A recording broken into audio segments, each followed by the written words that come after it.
So welcome to my first thoughts on Super Mario 3D All-Stars. I've been playing the game all morning. I want to come in here and definitely talk about it.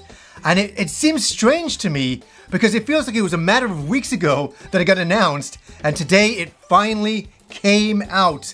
And there's a limited physical copy, and there's obviously the digital version as well. And everybody's been scrambling to get that. I think the physical copy is going to be available till March 2021. So there's still a lot of time if you haven't snagged one. How is this collection?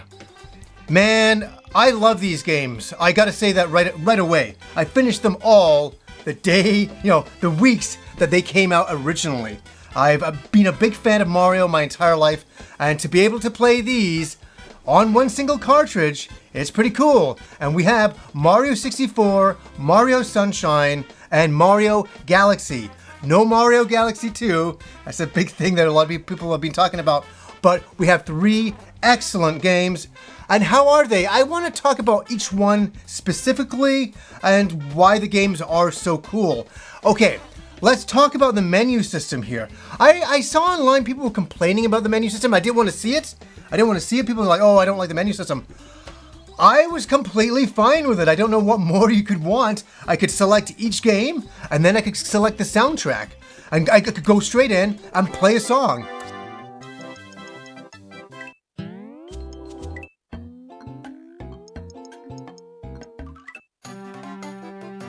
And then I was just able to jump right into the games. And to start with, I want to say, with Mario 64, a classic game for me.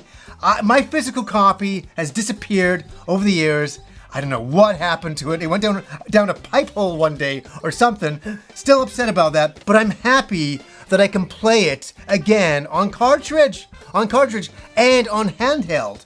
That's the thing about this. It's great to play on the TV with a Pro Controller, which I do, but playing handheld is just so wonderful. And for me, Mario 64 was a magical game. It was the first time that Mario had become 3D from those old 2D games. And to see him back in the N64 days in 3D was remarkable. It was the jump. It was a big jump to next gen. And you couldn't believe what they were doing with graphics, and especially Mario, translating the jumping mechanics into 3D. Would it work? Unbelievably, it worked, and then some. And just to be able to run around the world and stuff like that in 3D, I remember my parents. I've said this before many times. My parents weren't very interested in video games. But when I got that N64 and Mario, they walked past me and they were like, oh my God, wow. And they sat down to watch. I really had them captivated because they'd never seen anything like that either. We were seeing the transition from 2D to 3D. What a moment in history. What a moment in history. You'll never see a jump that big again. Who knows, maybe with holographic VR things in the future, but at that time you'd never seen a jump like that. And how was the game? The game was incredible. It was so much fun to run around. And here's the thing I want to say about Mario 64.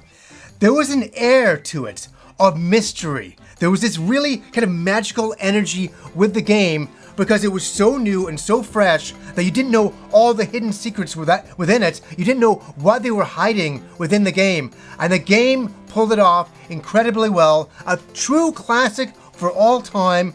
And it was really nice to get its spiritual successor, Mario Odyssey, years later. Now, the interesting thing is they've kept the aspect ratio 4:3, and I'm completely okay with that. That's the way I played it back in the day. And on my widescreen TV, it's still bigger than playing on my 26-inch parents' television back in the day, let me tell you. Okay, we move on to Mario Sunshine. How is this? Back in the day, on my GameCube, I modded my GameCube, and I imported Mario Sunshine. I got it the day after it came out in Japan, and I started to play it, and yeah, it was going to be released a few weeks later in North America, but I couldn't wait. I was like, no, I want to play this now. And I still have all these amazing memories of playing it and the magical feeling I got once again, but from importing it and getting to play in this country before it was available. There was something exciting about that. There was also something exciting about the different environments. We weren't in the Mushroom Kingdom the same way. We were in the summer resort now, running around using your flood to take down all the water and crap and the goo around the world. Was interesting. I think this game really For some people, they didn't like it. They didn't like that it wasn't a traditional Mario game. They didn't like the idea of the flood, using the water mechanics, where I really embraced it at the time, and I saw all the different ways that you could use it. I thought it was pretty cool. I thought it was pretty fun. It was very frustrating and very annoying at first when the flood won't stop talking to you and giving you hints. It was like Navi going listen, but it's going, Mario. That used to drive me crazy.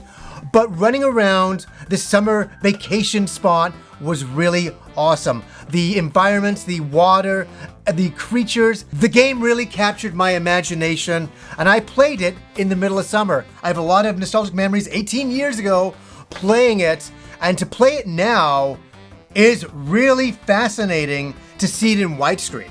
I was like, whoa, this is the best I've ever seen the game look. Right? Usually I get my FrameMeister on the GameCube and I upscale it onto my TV to play it, to make it look the best it's ever looked, where this looks really good right out the gates. And I'm like, this is probably the best way to play Mario Sunshine. And as they say, it's not for everybody. It's not for everybody. Some people don't like the flood mechanics of it. I really embraced it. I really liked the summer vacation idea. Now we jump into Mario Galaxy. And this game was very, very different. It was another departure. And that's what I like about the Mario games. They're always trying to do something a little bit different. This had you running around 3D planet environments. And it was so interesting to do that. There was a brand new mechanic. And shaking the Wii remote to make you jump to the next planet and to kill enemies. Very cool. But I have some strange memories with the game. Is that at the time, I was working a graveyard shift. And so I was coming home at like 6 in the morning, and I was really, really tired at that time.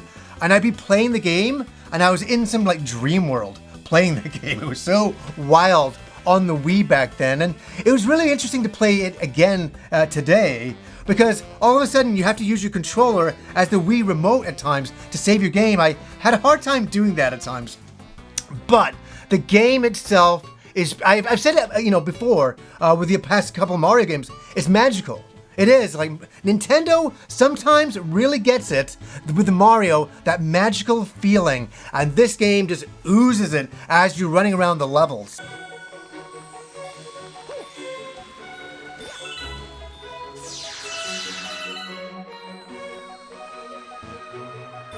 And the one thing I haven't talked about this game is the music. How is the music for all these games? It's awesome. It's awesome. Mario 64, Mario Sunshine, Mario Galaxy. Each one had a perfectly fitting soundtrack for that game.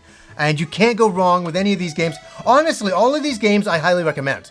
I would have anyways, before the collection. I've been talking about them for years. For me to be able to go and play Mario 64 right now, Mario Sunshine, and Galaxy, just like that, and on a handheld, that gets my thumbs ups, man. I've been looking forward to this collection. I really honestly thought over the next few months that it was going to be a quiet time for video games. There was going to be a couple of big releases, but not like past years because of everything that's going on in the world. And then Nintendo just drops Mario 3D All-Stars, and I'm like, what's going on here? I didn't even see that coming. I can honestly say I'm very, very happy with this release. I'm going to go play a lot more. The game I really want to do this weekend for myself, Mario Sunshine. Because I haven't played it like all the way through since I did 18 years ago. So I'm gonna hit some levels, get back with it. And it was so cool to see Bianco Hills again. It's my favorite level in the game. It totally captures that nostalgia for me from 18 years ago. And I can't wait to play Mario 64 again and Galaxy. Galaxy's a lot of fun as well. So hopefully all you guys are enjoying the collection. So anyways, guys, until next time.